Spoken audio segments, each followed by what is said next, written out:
بدھ مت چھوڑ کر پورا ملک مسلمان ہوا۔ ناظرین، کیا آپ جانتے ہیں کہ مالدیپ وہ ملک ہے جو صرف 2 ماہ میں بدھ مت کو چھوڑ کر پورا ملک مسلمان ہو گیا تھا۔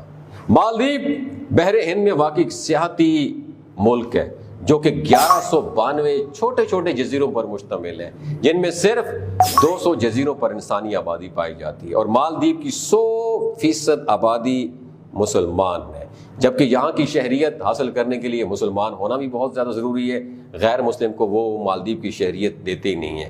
عجیب بات یہ ہے کہ مالدیپ بدھ مت کے پیروکاروں کا ملک تھا۔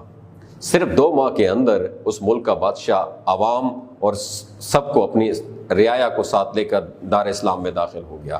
مگر یہ معجزہ کب اور کیسے ہوا، آپ اس ویڈیو کو آخر تک ضرور دیکھیے گا، بہت کچھ سیکھنے کا موقع ملے گا۔